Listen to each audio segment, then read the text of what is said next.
Yasikhwama samningelela abathandi bomculo wonke jikelele Afrika.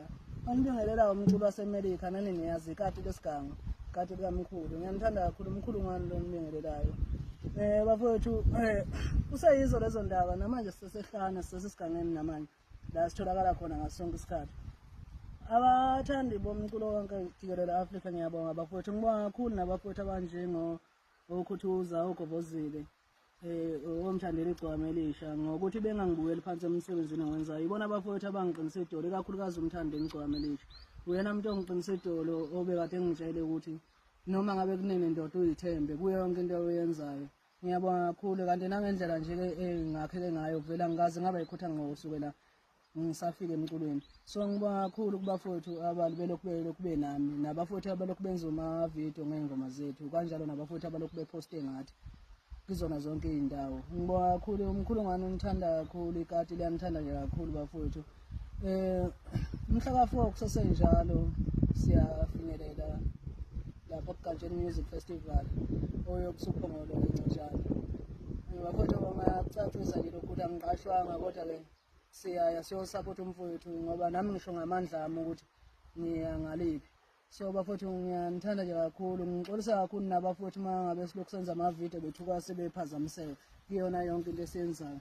Bengingaqondile mhlawumbe ukuthi bephazamiseka abantu abaningi ngento esiyenzayo noma umsebenzi esiwenzayo, kodwa ke ngibonga kakhulu nje-ke bafowethu ukuthi nilokhu nisesenami mina namhlanje.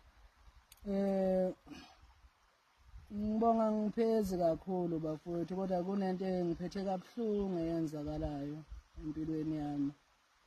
Ngiqeda ukuthola iy'ncingo ey'thile bathi abanye abafowethu njengoba ngilokhu ngikhuluma ngendaba yemhla ka-4 mina mhlawumbe ngingahle ngidibane ne-9 ma-ke lalinga ikati labonakala kulelo zwe lelo ngizoshaya nge-9 mina.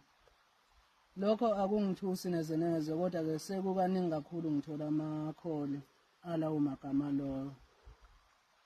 Bafowethu akungiqeda amandla lokho futhi akusilona uphuthu ngangilindi 9 ngilindele noma ngabe kunini ngoba isosha nesosha lifike emsebenzini wakhe. Sizofika mhla ka-4 ophongolo abafowethu sizoseka umfowethu uGanjeni emcimbini wakhe.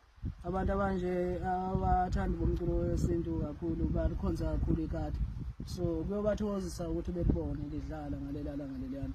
Bengingaqondile nokho ukuphazamisa iy'nhliziyo zabantu kodwa nje kunento engangiphethe kahle kakhulu nje ngoba ngitshela ukuthi kunabahleli bemicimbi abathile abathanda ukuthatha abaculi abathile bebagibeze phezu kwamakhanda ethu thina sivaleleke ngaleyo ndlela.